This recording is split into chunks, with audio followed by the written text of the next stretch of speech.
The music you just heard invites us to arrive, to settle body and spirit, and to prepare for this time of worship. As an act of care for those gathering here and joining us online, please silence your devices so that we may share this time in presence and connection. If you are visiting today, you are invited to fill out a card from the seat back and return it at the welcome table to say hello to them or in the offering plate so that we may extend our welcome to you.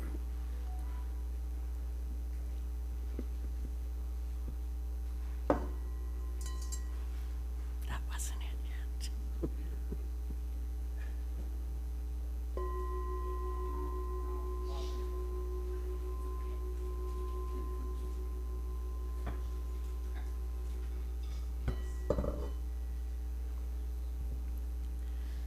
Please know that whoever you are, wherever you are from, whomever you love, wherever you are on life's journey, you are welcome here.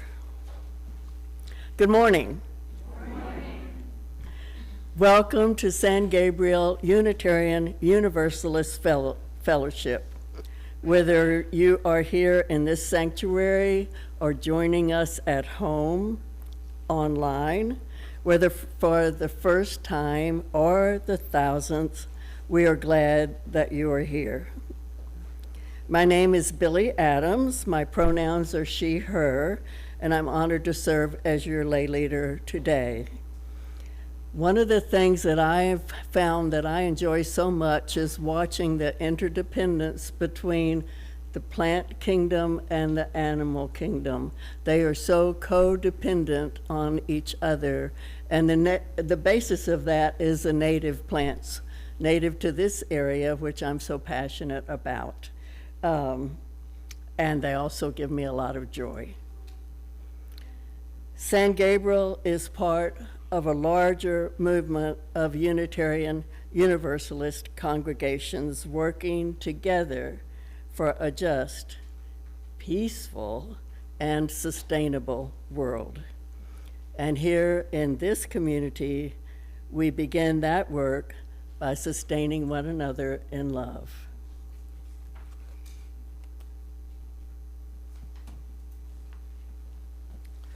Good morning.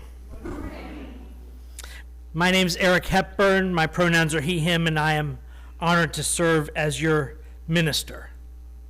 Together we'll enter a time of word and silence, of song and spirit as we shape this time of worship. I noticed this week that summer got here. Did anyone else notice this week that summer had been lingering on the margins, threatening to arrive, but this week she came. And she is here. Or he, if you prefer. Summer has not shared their pronoun preferences with me, so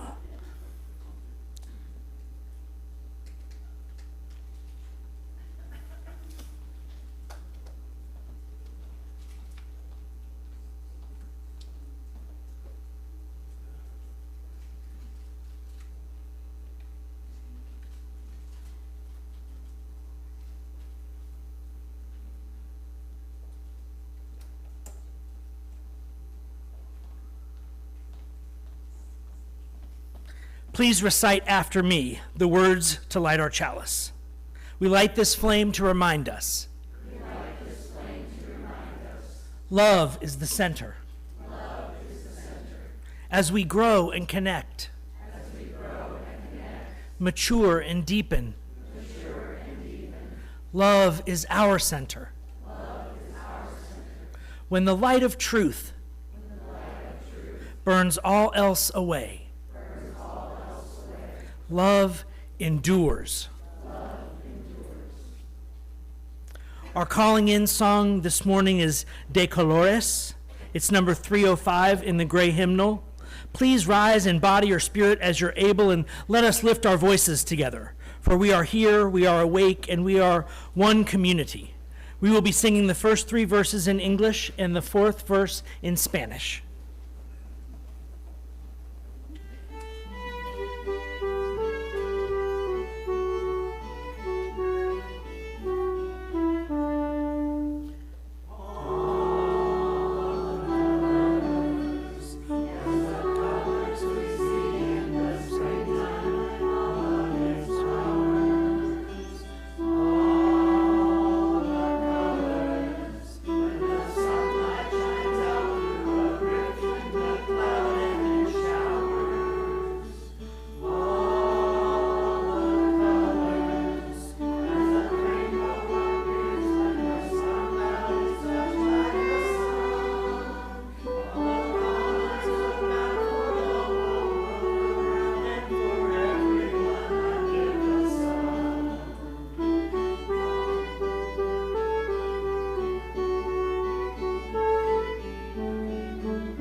Thank you.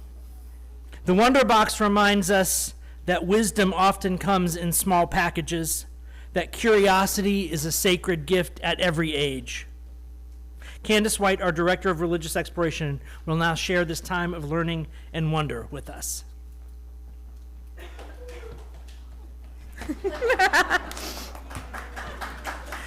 Good morning.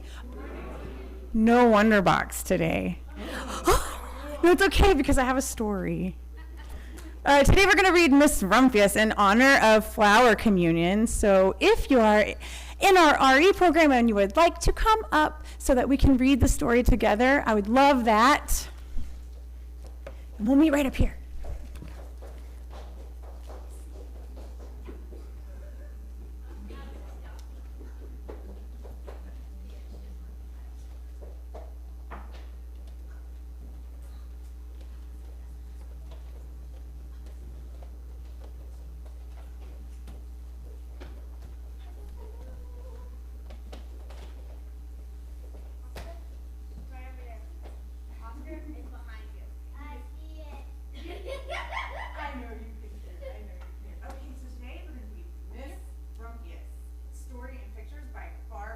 Hi. Oh, wow. Thank you. Once upon a time, there was a little girl named Alice who lived in a city by the sea. From her front stoop, she could see the masts of tall ships, and in the evenings, she sat on her grandfather's knee to hear stories of faraway places. Her grandfather was an artist. He had come to America on a sailing ship and now worked carving beautiful things from wood. One day, Alice told him, "When I grow up, I too will go to faraway places, and when I grow old, I too will live beside the sea." "That is all very well, little Alice," said her grandfather, "but there is a third thing you must do. You must do something to make the world more beautiful." "All right," said Alice, but she did not know yet what that could be. Alice grew up and became Miss Rumphius. She moved to a different town, far away from the sea, where she worked in a library, helping people find books and dusting the shelves. Some of those books told her about faraway places. Miss Rumphius did not forget her promise. When she was older, she set out to see the world. She visited a tropical island where she met a fishing king named Baba Raja. She climbed tall mountains where the snow never melted, and she crossed wide deserts. Everywhere she went, she made friends she would never forget. Finally, she said, "It's time to find my place by the sea." She found a small house among the rocks overlooking the ocean. She had done 2 of her 3 things, but the third, doing something to make the world more beautiful, she still did not know how to do. "The world is already pretty nice," she thought.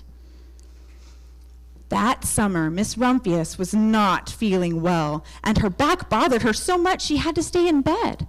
From her bedroom window, she could see a few blue and purple and rose-colored flowers. Lupins that she had planted the summer before. She wished she could plant more seeds so that she could have even more flowers the next year.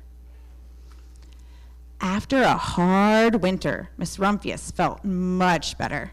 One afternoon, she walked to the top of a hill she hadn't visited in a long time. She couldn't believe her eyes. On the other side of the hill was a large patch of lupins.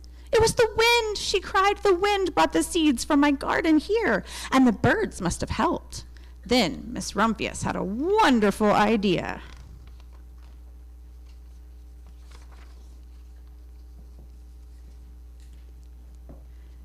She sent away for 5 bushels of the best lupin seeds. After that summer, wherever she walked, her pockets were full of seeds. She scattered them along the highways and down the country lanes. She flung handfuls of them around the schoolhouse and behind the church. Some people called her that crazy old lady, but she didn't mind. The next spring, there were lupins everywhere. Fields and hillsides were covered in blue and purple and rose-colored flowers.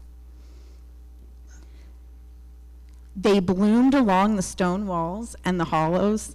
Miss Rumphius had done the third, the most difficult thing of all. Now Miss Rumphius is very old, and her hair is very white. Children come to visit her, and she tells them stories of faraway places. I am the little girl who sits on her knee now. When I grow up, I tell her, I too will go to faraway places and come home to live by the sea. That is all very well, little Alice, says my aunt, but there is a third thing you must do. What is that? I ask. You must do something to make the world more beautiful. All right, I say, but like the first Alice, I did not know yet what that could be. The end. Today we're going to participate in our special flower communion. We're going to offer up a flower to our congregation, and we're going to scatter our own wildflower seeds around our area here, around our buildings. So, with that in mind, I would love for your song to be our blessing as we move outside to pick our flowers. You already did? I'm sorry.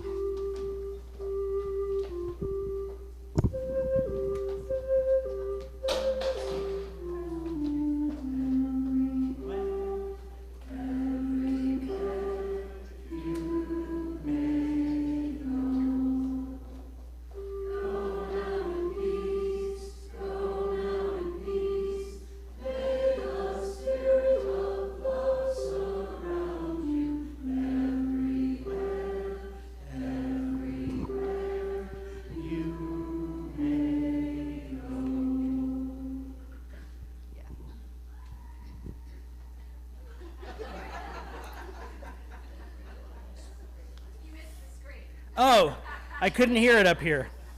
Fair enough. Joyous screams, not the blood-curdling panic kind. Fantastic. I was glad not to be put on the spot to figure out how to respond to blood-curdling scream from the pulpit this morning.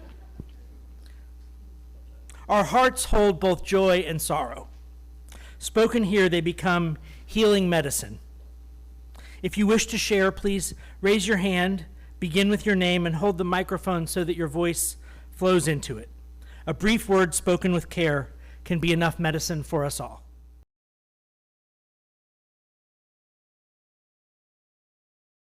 Thank you for sharing.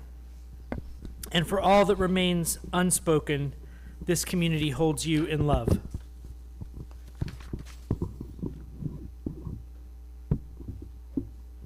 Now we pause to honor the great world house of which we are a part, making sure that our microphone is off mute, but lifting up the needs, the hopes, and the voices beyond these doors. Today, we're going to talk about the history of flower communion. So Norbert Čapek was the founder of the modern Unitarian Church in Czechoslovakia. One Sunday in 1923, he asked each congregant to bring a single flower to church. During the service, the flowers were placed together in a large central vase to symbolize how diverse individuals come together to form a beautiful, unified community. After the blessing, everyone took home a different flower than the one they had brought, symbolizing the acceptance of one another and the shared connections of a free church. Here's what I want to center. His congregants were largely former Catholics, feeling disenchanted and disconnected from bread and wine communion, feeling disenchanted and disconnected from human institutions and their corruption. So when that happens, where do you turn for meaning? I'm going to aside here real quick. Michelle, yes. Will you let Candace know we're ready for them to come back in when they're ready? Thank you.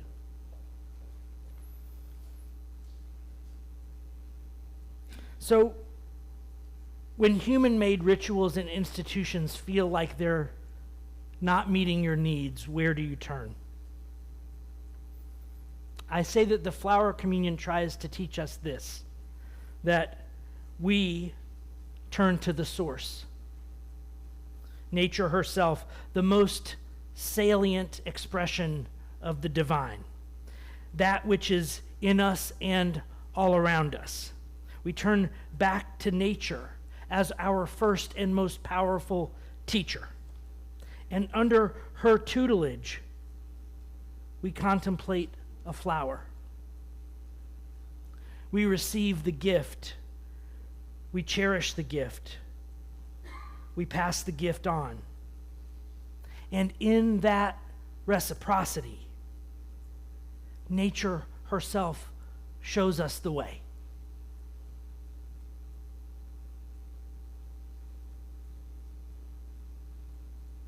We're going to play a little music and have a little quiet meditation time while we wait for the children to finish gathering their flowers and come back in, because they're going to lead the first part of this ceremony.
You chose this flower. Maybe you chose it because it spoke to you, or because it was beautiful, or because it was blooming in your yard, or because it was on sale at H-E-B. Whatever the reason, you chose it.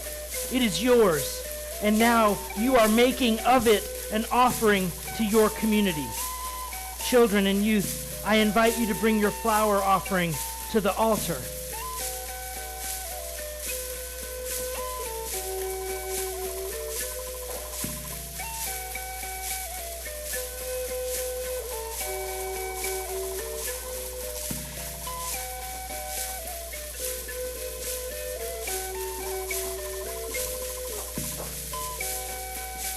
Congregation, I invite you. We're going to come down this aisle and head back that aisle. So if you're in the middle, just walk to the back. We're going to come around this way. But I invite you to bring your flower and place it in whatever vase calls to you here on our altar this morning.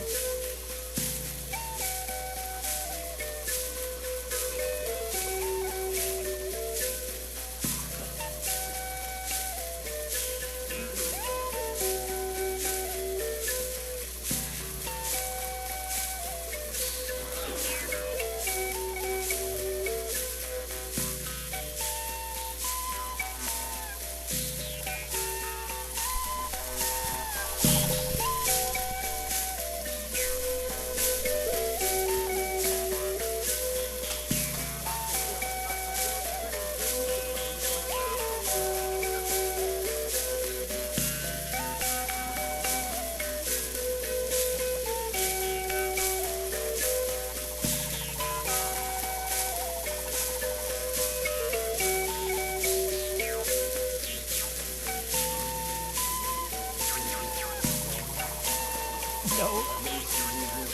Yeah. Bunch of dead dinosaurs.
You are. I'm just your proxy. Do you want to pick a vase? Okay. True. Thank you, Shirley.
Nice to meet you. We're working through that. Okay.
It is a great gift that we can make things sacred with the kind of attention we give them.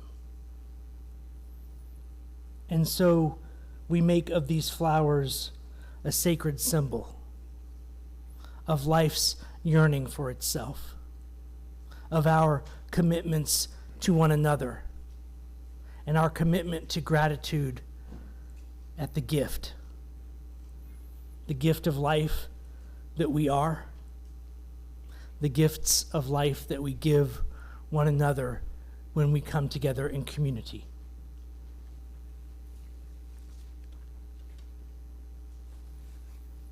Our song of yearning this morning is Flower Duet, presented by Katie Coughlin and Joe Nessheim. As we listen, let this music carry our tender hopes and deep questions into a place of prayer and presence.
Let us enter a still place within, opening our hearts and minds to receive this voice of wisdom, carried through Robin Wall Kimmerer. If you don't know her already, I hope you come to. She studies plants, she is a teacher, and she also shares her Native American heritage about their learnings and their spirituality. After the words are spoken, we will breathe together in silence, preparing ourselves for the world unfolding among us.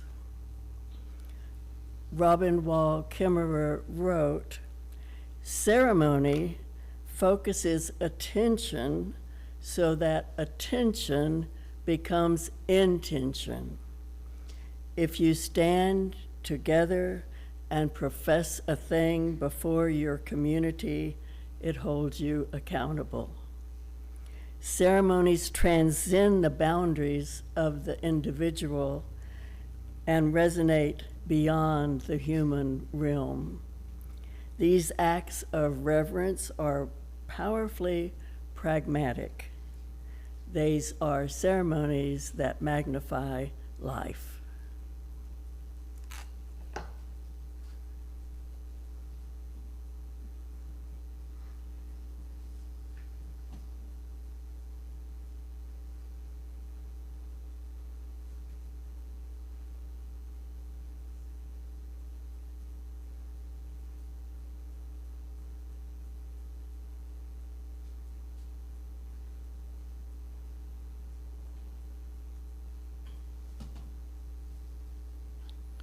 From breath to word, from silence to speech, we enter the unfolding in word.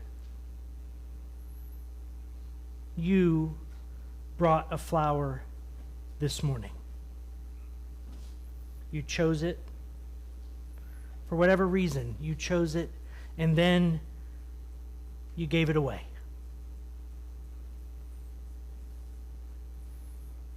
It's a strange thing to do if you think about it, to choose something beautiful and then hand it over. But that's what we practice here.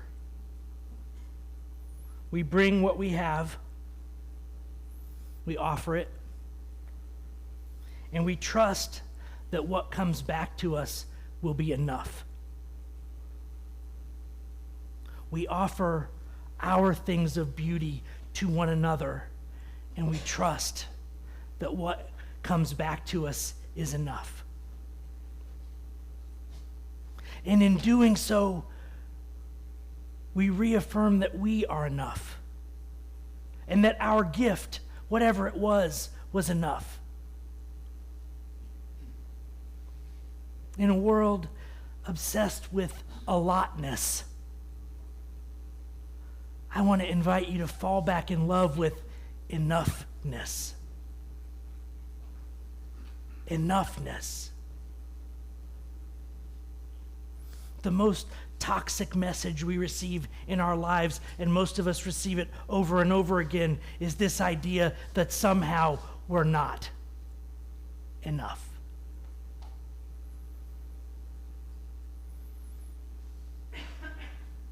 Whatever it is, not tall enough, not smart enough, not clever enough, not kind enough, not dedicated enough. Probably whatever your parents were afraid of most in this life is the thing that you think you're not enough of.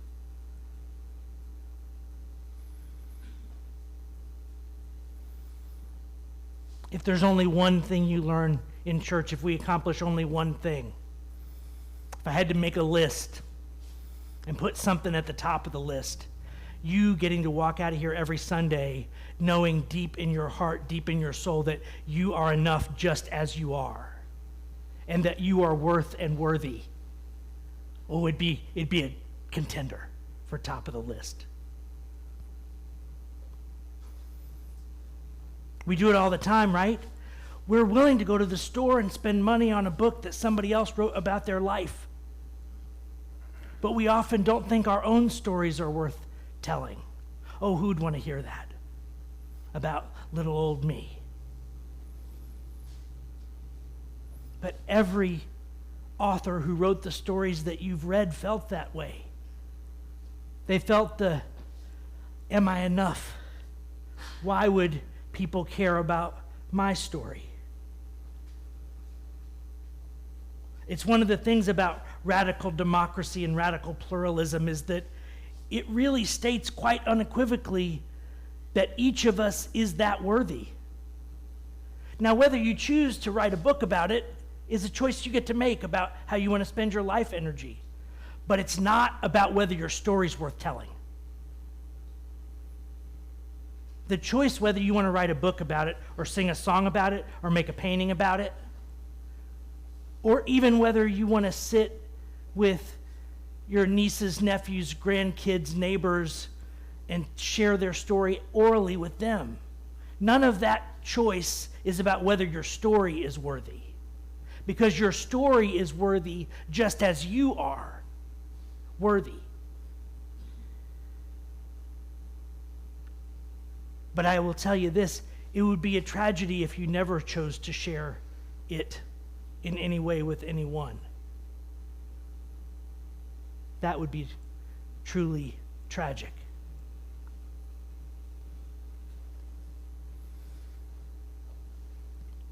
While we are in here doing this, our children are outside doing something even more interesting. They went into a garden that was planted before many of them were born.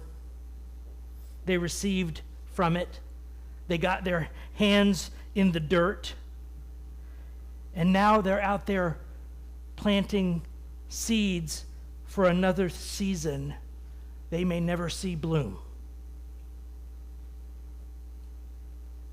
That's what flourishing looks like. Not a single flower in full bloom, but a garden that someone planted for you, that you tend for a while, and that you plant forward for people you will never meet.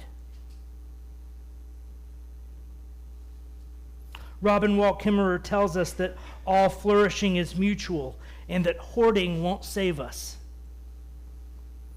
I'm going to say that last part again. Hoarding won't save us. Now, when you read the New York Times this morning or last night or whenever was the last time you decided that you were willing to tolerate it, you saw a lot of behavior that tells you that there are people out there holding lots of power who believe that hoarding will save them.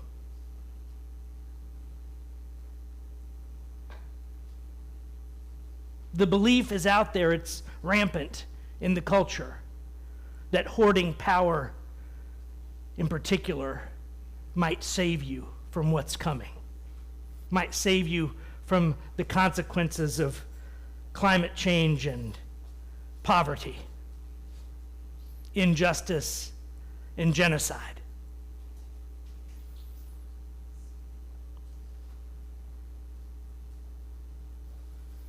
But you can see in the apparent toxicity of those folks who believe that, you can see the untruth of it.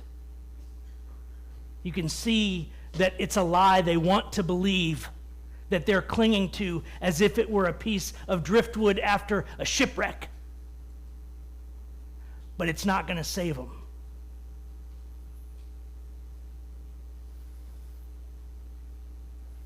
But learning to trust one another and build a community that takes care of one another might. Learning to put your gift on an altar. That small act of giving away something meaningful. That small act of giving away the illusion of control over that resource. Let's call it that for a minute. You are trusting someone else to shepherd that beauty after you. You're not demanding that the only way this is going to go right is if I have control over it. I'm going to hold on as tight as I can. That's part of the disease, folks. The desire for control is part of the disease whose end is this belief that hoarding is going to save you. Control and hoarding are just two different fingers pointing at the same moon. There are two different words pointing at the same scarcity mindset. And that scarcity mindset starts with the false belief that you're not enough. It's all one constellation.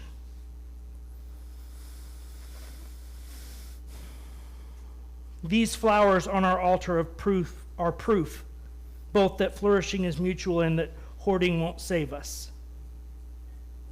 In just a little while, you will come up here again, and you will accept into your stewardship a flower that was someone else's offering. You didn't grow it. You didn't choose it. Someone else brought it here for you, and you will carry it home. That's not a metaphor. That's just what's happening this morning. And it's also how life works when we let it. Miss Rumphius, the story Candace shared with the children, she spent her whole life trying to figure out how to make the world more beautiful. The answer, when she finally found it, was simple: scatter some seeds.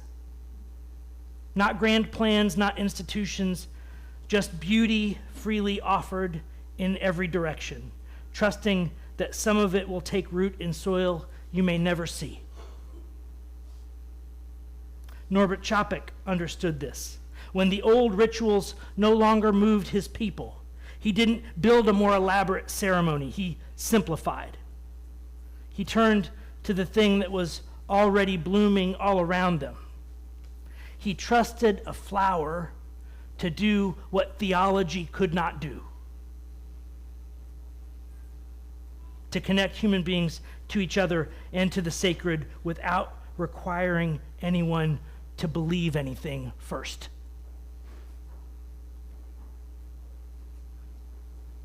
So here is what I want to leave you with this morning. The flower that you will hold in your hand is not yours, and it was never yours. It was given to you by someone in this room whose name you may not even know. Your job is simple: receive it, cherish it, and when the time comes, pass it on. That's the whole thing. That's the sermon. That's the ceremony.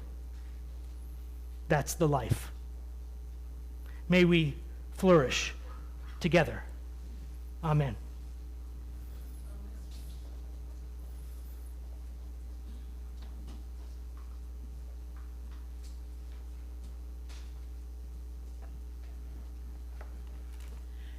Each week we give an offering to sustain this spiritual home, and to support the work of our fellowship. Today's offertory music is Blackberry Blossom, performed by Kately Kuglin and Zach Yomquist. May our gifts and this music be blessings. The offering will now be gratefully received.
When certain of the old rituals no longer move you, or when they move you but do not move your neighbor, where do we look for fresh meaning? When we are wise, we look to the nature that is all around us, and we invite the flowers to become our teachers. And now we return to this beloved house where our covenant lives in the announcements and invitations we share. Today, after the service, we will have an informational meeting here in the sanctuary to share the budget and the slate of board members with the congregation. Next week, on June 14th, I'll be in the pulpit for a service I'm calling Lovely Day after the Bill Withers song. And after the service, we'll have our annual congregational meeting, and we will vote on our board and budget for next year.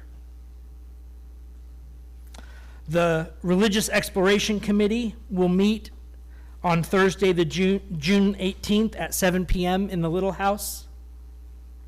On Sunday, June 21st, we will be streaming the music and worship service from the Unitarian Universalist Association's General Assembly here in the sanctuary. The music will begin at 9:30 a.m. So if you want to be here together in community to watch this annual event, please know that come an hour earlier than usual. For those of you watching from home, we'll be sharing the link so that you can join in and watch the same thing that we're watching, but we won't be streaming a repeat of it that week. We're just going to let you dial into the same stream that we're dialed into. On Sunday, June 28th, our own Chuck Collins and Lou Sneed will lead a service inviting you to join the resistance. I'll be back in the pulpit on July 5th when the topic will be theoretically unfolding. The topic won't be theoretically unfolding. The topic will be, maybe unless I change my mind while I'm on vacation, unfolding. Sorry. I realized my language was too unclear. Our Singing Resistance group meets every Wednesday evening at 6:30 p.m. here in the sanctuary. Singing is a healing thing, and this group is focused on using singing to bring justice and visibility to folks who are struggling with deportation and other issues in this challenging time. So if that sounds like something that makes you curious, I recommend that you come try it out. You don't have to come every week, but come when you want. It's good to sing together songs that make you remember that you're not only enough, but you're not alone. And that's the news from this beloved house.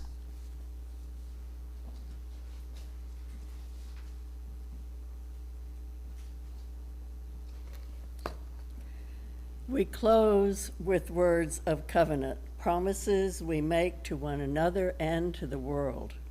Let us share them together in a unison reading. Love is the spirit of this community. Truth is our sacred quest. Justice is our prayer. We dwell together in peace. We seek wisdom in freedom. We serve life in fellowship.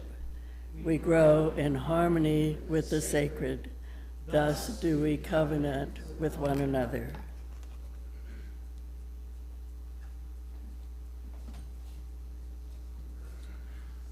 Our returning song is Edelweiss by Rodgers and Hammerstein. Let this music invite us forward into the world, renewed, strengthened, together.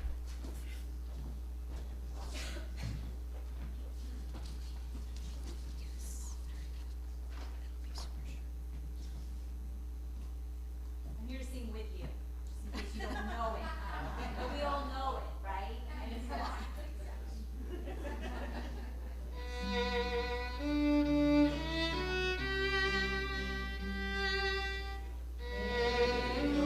Edelweiss, Edelweiss.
please recite after me the words to extinguish the chalice.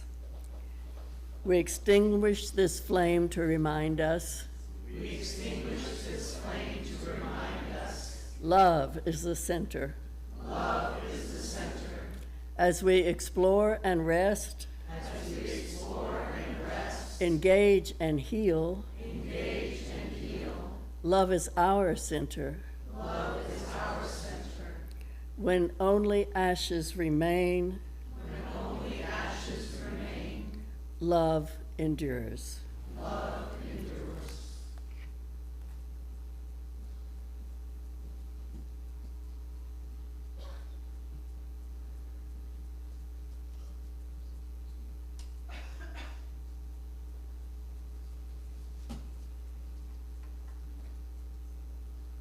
Before I bless you out this fine morning, for those who want to stay for the informational meeting and look over the budget and the slate of candidates, please go get your coffee and then come back and let's have a seat in these first several rows so that we can get that business taken care of.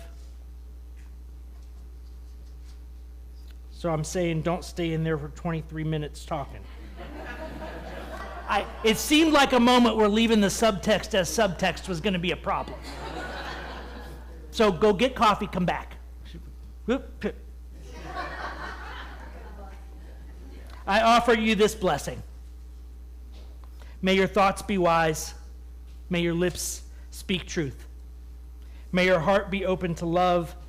May your hands be ready for service. And may your life join the great work of building beloved community. Amen.